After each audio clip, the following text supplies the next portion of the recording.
So percentage वाले chapter, जो percentage chapter हम लोग कर रहे थे, तो वो चैप्टर बेसिकली 3 पार्ट में कह सकते हैं कि हम डिवाइड हमने किया हुआ है। एक तो बेसिक अलग है, परसेंटेज को फ्रैक्शन बदलना, फ्रैक्शन को परसेंटेज बदलना, इससे डिफरेंट थिंग। तो बेसिकली ये 3 पार्ट में इस तरीके से, एक तो हम लोगों को रेशियो को डील करना था, राइट। हमें क्या डील करना था, रेशियो को डील करना था।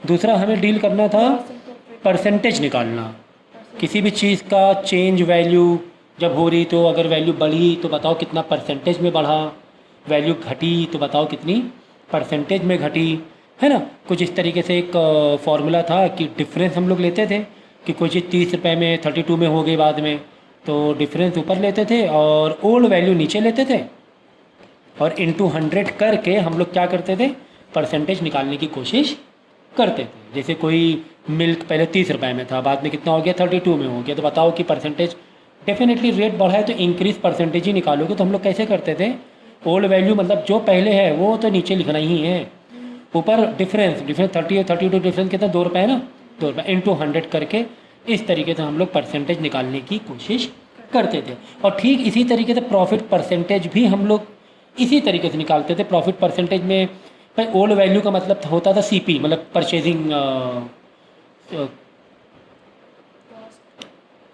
कॉस्ट प्राइस या परचेजिंग प्राइस, सीपी। ऊपर लिखते थे प्रॉफिट, तो प्रॉफिट क्या ही होता था, वो डिफरेंस ही तो होता था। भाई तुमने सीपी लिया 200 रुपये की चीज़ ली, और तुमने बेची एसपी, तुमने बेचा 220 रुपये का, तो ऊपर जो प्रॉफिट लिख रहे हैं 20 रुपये का बेचा, 220 का बेचा, 20 रुपये प्रॉफिट। तो इन अदर टर्म 20 रुपये का चेंज हुआ, डिफरेंस हुआ इन अदर वे।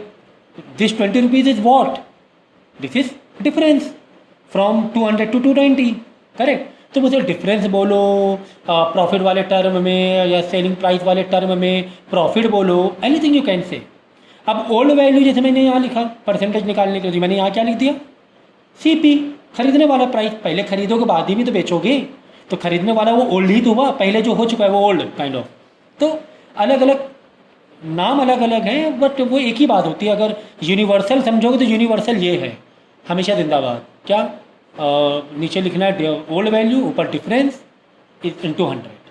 तो ओल्ड वैल्यू जो भी है, तुमने खरीदा कितने में, 200 में, बेचा कितने में, 220 में, तो डिफरेंस कितने का हुआ, 20 रुपये का हुआ, तो 20 रुपये ऊपर लिखा।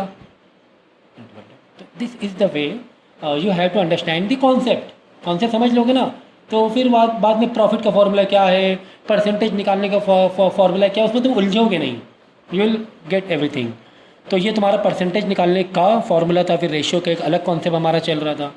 फिर इसके बाद है ना सीपी यानी कॉस्ट प्राइस और एसपी वाला कॉन्सेप्ट हमारा अलग चल रहा था। सीपी एसपी और प्रॉफिट निकालो, सेलिंग प्राइस निकालो। सीपी मतलब cost price, that is purchasing price. तो सेलिंग प्राइस निकालो अगर सीपी दिया है तो, या फिर सीपी निकालो अगर एसपी दिया हुआ है। तो इसको मैंने बहुत अच्छे से समझाया था, मैं दोबारा इसको जस्ट एक्सप्लेन कर देता हूँ सीपी एसपी वाले कॉन्सेप्ट को। बाकी ये तो मैंने अच्छे से एक्सप्लेन किया हुआ है। रेशियो वाला मैंने अच्छे से एक्सप्लेन किया, और रेशियो अगर कोई भी दिया हुआ है 2:3 दिया हुआ है, ठीक है, ए और बी का रेशियो, तो 2:3 ए और बी के लिए हम कैसे लिखेंगे, अगर रेशियो को परसेंटेज बदलना है, जैसे ए के लिए बदलना है, तो ऊपर लिखेंगे ए का रेशियो दैट इज़ 2/5। नीचे हमेशा टोटल, नीचे हमेशा क्या रहेगा, डिनोमिनेटर टोटल रहेगा, नीचे नीचे हमेशा टोटल लिखना है, टोटल, ऊपर उसका रेशियो लिख लेना है, ठीक है ना, और नीचे दोनों का मिला के टोटल लिखना है। तो ए का एक फ्रैक्शन में आ जाएगा रेशियो, प्रपोर्शन आ जाएगा या रेशियो आ जाएगा, इंटू 100 करोगे तो परसेंटेज में कन्वर्ट, पता ही फ्रैक्शन को परसेंटेज में कन्वर्ट करना। इसी तरह बी का 3 अपॉन नीचे टोटल हमेशा 5, 2 + 3 5। अब इंटू 100 करोगे तो यही चीज़ परसेंटेज में बदल जाएगी। या इंटू अगर तुम्हें कोई अमाउंट दिया हुआ है टोटल में कि 200 रुपये को 3:2 में बांट लो, 100 रुपीज़ को 3:2 में बांट लो, तो ये इसको इस तरीके से हम कर सकते हैं, ठीक है। इसी में सम टाइम क्या होता है कि किसी का रेशियो दिया होता है, तो किसी की एक्चुअल क्वांटिटी दी होती है, तो तुम्हें फिर दूसरे की भी एक्चुअल क्वांटिटी निकालनी होती है। इस टाइप का क्वेश्चन भी दिया होता है। एग्जांपल के तौर पे आपने इसे यहाँ पे लिखा रेशियो, यहाँ लिखा टोटल, ठीक है। किसी का रेशियो दिया हुआ है 2:2, मतलब इसे यही इसी का समझ लो, ए का 2:5 है ना, रेशियो में क्या है 2:5 है, तो रेशियो उसका 2 और टोटल कितना है 5 है, ठीक है। ए वाले का हम देख रहे हैं, और रेशियो का टोटल, तो ऐसे ले लो तुम, चलो रेशियो ये वाला एक कैटेगरी बनाओ रेशियो की, यहाँ बनाओ एक्चुअल की कैटेगरी। क्या बनाओ? एक्चुअल की। जैसे रेशियो दिया है 2, ए का दिया है 2:3, तो ए का फ्रैक्शन क्या आएगा? 2:5, मतलब टोटल में से 2 रेशियो है, तो रेशियो 2 टोटल में से मतलब 2:5। ठीक है। अब तुम्हें दिया हुआ है ए की क्वांटिटी दी हुई, ए को मिले 50 रुपये। अगर 2:3 रेशियो है ए और बी का, तो ए को कितने रुपए मिल रहे हैं? 50 रुपये मिल रहे हैं। तो कितना टोटल था? टोटल में से टोटल क्या था कि 50 रुपये मिल गए? टोटल क्या था? तो 50 रुपये मिल गया। तो रेशियो का जो 2 है ए का, उसका एक्चुअल दिया 50 रुपये, और जो 5 टोटल में था, रेशियो के 5 था ना टोटल में, इसका एक्चुअल तुम्हें नहीं मालूम, इसको लेट कर लो एक्स। देखो ये 2 क्या रिप्रेजेंट कर रहा है ए के लिए? बताओ कि ए को कितने पार्ट मिले? 2 पार्ट मिले आउट ऑफ 5। ये रेशियो कहानी है। एक्चुअल क्या हुआ? ये ए को मिले 50 रुपये। एक्चुअली में क्या हुआ? ए को मिले, रेशियो कहानी 2 रुपये, 2 नॉट 2 रुपये, 2, और एक्चुअल कहानी कितनी है? 50 रुपये मिले। रेशियो का टोटल में क्या है? Out of 5। तो एक्चुअल में टोटल क्या था कि उसको कितना रुपए टोटल ऑप्शन में गिवन था कि उसको 50 रुपये मिल गए, तो टोटल अमाउंट क्या था? It's like that. तो क्रॉस मल्टीप्लाई करके हम निकाल सकते हैं। तो x इंटू 2, 5 इंटू 50, फिर 2 यहाँ मल्टीप्लाई में, इधर आ क्या हो जाएगा? डिवाइड में, तो ये हो जाएगा 25। 5 इंटू 25 125 रुपये हो रहा ना। यानी कि टोटल जो था 125 था। एक्चुअली टोटल कितना था? 125 था। तो 125 में अगर 2:5 निकालोगे 125 का ए के लिए, देखो 2:5 निकालो, 50 रुपये आएगा, देख लेना। 5 5 से रिड्यूस किया, 5 2 10, 5 5 5 25, 50 रुपये आएगा ए का? आएगा नहीं आया? 50 रुपये, 85 रुपये दिया। तो इस तरीके से कैटेगरी बना सकते हो। इधर एक तरफ लिखो रेशियो, एक तरफ लिखो एक्चुअल। हो सकता है ऐसा दे दे, टोटल दे दे, बोले बताओ कि ए को कितने रुपए मिले। अगर टोटल उसको 125 रुपये ए और बी, जैसे कि आपके पापा ने टोटल दे दिए 125 रुपीज़। कितने दे दिए? 1। बोला कि ए और बी 2 भाई बहन हैं, कि किस में बांट लो? 2:3 में बांट लो। कितने बार? 2:3 में बांट लो। ठीक है ना। तो ए कैसा लेगा? देखो ए का फ्रैक्शन क्या बनेगा? 2/9, sorry very sorry, 2/5, 2 + 3 5, 2/5 equal to A को कितने रुपए मिल रहे हैं? नहीं पता। ये 2 जो 2 पार्ट हैं ए के लिए, वो हमें नहीं मालूम कितने मिल रहे हैं। और ये क्या रिप्रेजेंट कर रहा है? 5। क्या रिप्रेजेंट कर रहा है? 5 5 रिप्रेजेंट कर रहा है टोटल। इस फ्रैक्शन में 5 क्या रिप्रेजेंट कर रहा है? टोटल, मतलब आउट ऑफ। तो टोटल एक्चुअल में कितने हैं? तो यहाँ लिख दो 125। जिसके सामने जो है उसके सामने वो लिख दो, जिसके सामने जो है उसके सामने क्रॉस मल्टीप्लाई कर दो। भाई ए का रेशियो था टोटल में से आउट ऑफ 5 2 रेशियो था। अब इक्वल टू लगाया। अब यहाँ पे देख लो क्या दिया हुआ है, ए का एक्चुअल दिया है कि टोटल दिया हुआ है। तो तुम्हें 125 टोटल दिया था, कि आपके पापा ने 125 टोटल दिया और ए बी को बोला 2:3 में बांट लो। तो टोटल नीचे है ना 5, तो टोटल नीचे टोटल वाला लिखेंगे, और 2 के नीचे एक्स तो नहीं मालूम हमें ए को कितना मिला। अब क्रॉस मल्टीप्लाई कर दो, 5 into x equal 2 into 125। X यहीं रखा, 5 यहाँ मल्टीप्लाई में, तो यहाँ आके डिवाइड में हो जाएगा। देखो 5 5 5 2 10, 5 25, 2 इंटू 25, 50 रुपये आया कि नहीं आया? यानी ए को 50 रुपये मिलेंगे। How easy it is, how easy, कि जो रेशियो दिया वो रेशियो लिखो। फिर यहाँ पर जब इक्वल टू करोगे तुम्हें ये देखना है कि इसके सामने तुम्हें वैल्यू दी गई है कि इसके सामने वाली एक्चुअल वैल्यू दी गई है। तुम्हें सिर्फ क्या देखना पड़ेगा? बोलो, किसके सामने कौन सी एक्चुअल वैल्यू दी। सम टाइम आंसर दे दिया जाएगा कि ए को 50 रुपये मिले, तो 2 के सामने 50 लिखोगे। अब बोलेगा टोटल बताओ कितना है, तो टोटल सामने एक्स लिख दोगे, नहीं मालूम है टोटल। सम टाइम बोलेगा अच्छा बी को कितना मिला, ए की इन्फॉर्मेशन ए की दी, बोलेगा बी को कितना मिला, तो कोई बात नहीं, हम लोग पहले क्या करेंगे, ए को 50 रुपये मिले, ये दिया हुआ है, जैसे 2/5 ए का रेशियो लिखा। ए का क्यों लिखा? क्योंकि ए का एक्चुअल बता दिया गया कि 50 रुपये मिले हैं। ए को कितने मिले? 50 मिले। अब पूछ किसका रहा है? बी का। बी का रेशियो कितना है? 3/5 है। भाई 3/5 किसका? कुछ तो टोटल मालूम पड़े तभी 3/5 निकालेंगे। तो चलो यहाँ से ए की इन्फॉर्मेशन हमें मालूम थी, इन्फॉर्मेशन ए की ज़्यादा गिवन थी, बी की नहीं थी। बी की पहले ए के पास जाएंगे। ए का एक्चुअल 50 रुपये मिले और ए का रेशियो 2/5 था, तो 2 के सामने 50 लिखा, और नीचे जो आउट ऑफ 5 है तो आउट ऑफ क्या है वो टोटल क्या नहीं मालूम, एक्स लिख लिया, क्रॉस मल्टीप्लाई किया 2 into X is equal to 5 into 50 X, 2 यहाँ पे मल्टीप्लाई इधर आके डिवाइड हो जाएगा, 2 25 या 50, 25 125 आ गया, ये आ गया टोटल 125। टोटल कितना आ गया, यानी पापा ने आपको 125 रुपये दिए थे, 50 रुपये तो एक्स को ए को मिले थे, बी को कितने मिले, बी का रेशियो 3/5, तो 2:3 बोल के कहते हैं अब आपके, ठीक है ना, ठीक है। तो 3/5 का 3/5 निकाल लेंगे 125, या यहाँ पे वही कहानी लिख दो यार, क्या 3/5 इज इक्वल टू, अब यहाँ पर एक्चुअल वाला रेशियो लिखो, फ्रैक्शन लिखो, 5 के सामने 125 लिखो, क्योंकि अब की बार टोटल दे दिया, टोटल मालूम पड़ गया ना 125, और ये बी का तुम्हें नहीं मालूम कि एक्चुअल कितने रुपए मिल गए, क्रॉस मल्टीप्लाई करो, दैट्स इट। तो बी का मालूम पड़ जाएगा, क्रॉस मल्टीप्लाई करोगे तो 5 into X is equal to 3 into 125, X को यही रखो, 3 इंटू 125 डिवाइड बाई 5, 5 को 125 डिवाइड करोगे तो आ जाएगा 25, 25 इंटू 3 75 रुपीज़। बी को मिला 75, ए को मिला 50 रुपीज़, दोनों का टोटल मारोगे 125 रुपये आ जाएगा, ठीक है।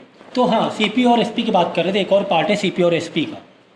तो सीपी का मतलब होता है cost price, in very very general meaning purchase price, खरीदने वाला प्राइस, करेक्ट। एसपी का मतलब होता है selling price, in very very general selling price, बेचने वाला प्राइस। एसपी मतलब बेचने वाला प्राइस, ठीक है। तो इसमें क्वेश्चन कैसे आते हैं मालूम, सम टाइम तुम्हें सीपी दिया होता है, समझो सीपी दिया हुआ 200, बोलेगा प्रॉफिट परसेंटेज है 20%, कितना, तो बताओ एसपी कितना था, तो बताओ एसपी, अगर हम प्रॉफिट 20% रखें, अगर हम प्रॉफिट 20% रखें तो बताओ एसपी कि कितना में बेच रहे हैं उसे। तो इसके लिए बहुत इजी फार्मूला मैंने डेवलप किया हुआ है, तो तुम्हें निकालना है क्या है, एसपी, जो भी तुम्हें निकालना होता है उसी को इक्वल टू से लिखो, SP is equal to SP upon CP. क्या निकालना है तुम्हें, एसपी, तो एसपी देखो SP upon CP into CP, ठीक है, 2 बार सीपी 2 बार, ये है तुम्हारे फर्जी वाले लेट वाले, लेट, इसको लेट करना है, और ये दोनों क्या है, एक्चुअल वाले, रियल वाले, ठीक है ना।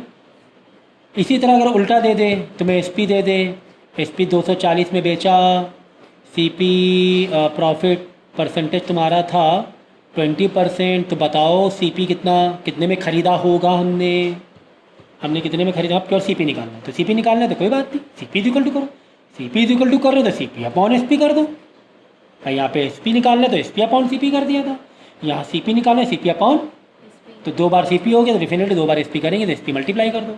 ये दोनों फर्जी वाले हैं, मतलब लेट वाले हैं, और ये दोनों रियल वाले हैं, ठीक है। अब सीपी हमेशा हमेशा हमेशा के लिए क्या लेना है, 100, ये तो मान के चलो, जो लेट वाला है ना, फर्जी वाला, सीपी हमेशा क्या मान के चलना है, 100। एसपी कैसे लेंगे भाई, देखो एसपी कहानी ये 100 रुपये में अगर प्रॉफिट है तो 100 रुपये में प्रॉफिट प्लस कर दो, या फिर लॉस है तो 100 रुपये में लॉस को माइनस कर दो, दैट्स इट। अगर प्रॉफिट हमें दिया गया है तो 100 रुपये में क्या कर देंगे, प्रॉफिट को ऐड कर देंगे, अगर लॉस दिया है तो 100 रुपये में एसपी को लॉस कर देंगे, एसपी आ जाएगा, क्या आ जाएगा, एसपी आ जाएगा। देखो तो ये वाली कहानी थी, ये 2 क्वेश्चन है हमारे पास, मैं यहाँ पे फिर से क्वेश्चन लिख रहा हूँ, दोनों आजू बाजू। सीपी तुम्हें दिया हुआ है 200, प्रॉफिट परसेंटेज तुम्हें दिया हुआ है 20%, एसपी तुम्हें दिया हुआ है क्वेश्चन मार्क, और दूसरी तरफ क्वेश्चन है एसपी से, एसपी दिया हुआ है तुम्हें 240, प्रॉफिट परसेंटेज दिया हुआ है तुम्हें 20%, यहाँ पे सीपी निकालना है, ठीक है। तो एसपी निकालना है तो भाई एसपी जो निकालना हो तो वही तो फॉर्मूला स्टार्ट करो, एसपी है तो एसपी अपॉन सीपी करेंगे, 2 बार एसपी हो गया, 2 बार सीपी, हमेशा सीपी जो लेट वाला है, लेट वाला हमेशा सीपी 100 लेना है, 100 ले लिया नीचे, सीपी नीचे है ना, नीचे लेंगे 100।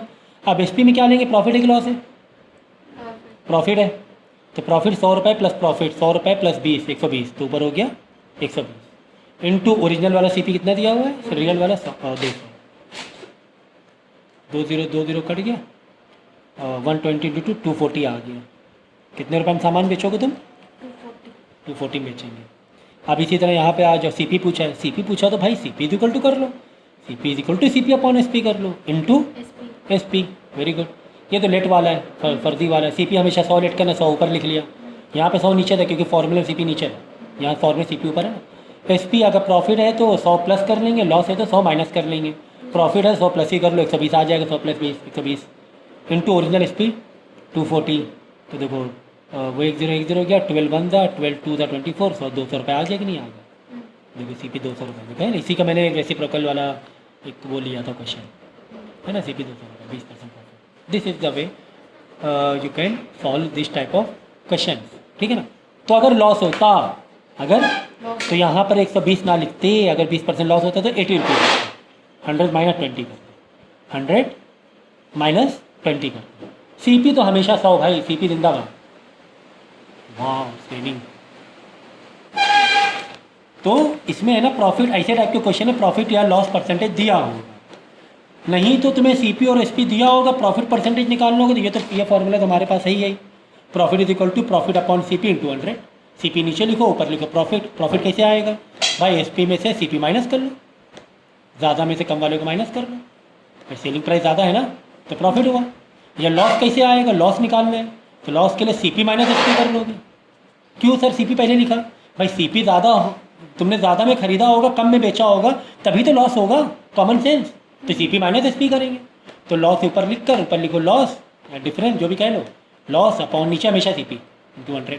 तो प्रॉफिट परसेंटेज निकालने का फॉर्मूला है। और ऐसे टाइप के क्वेश्चन में परसेंटेज प्रॉफिट या लॉस परसेंटेज दिया होगा, CP या SP निकालना होगा। तो ये है। तो ओवरऑल चैप्टर का ब्लूप्रिंट समझा करो कि कौन कौन से टाइप के क्वेश्चन आ सकते हैं।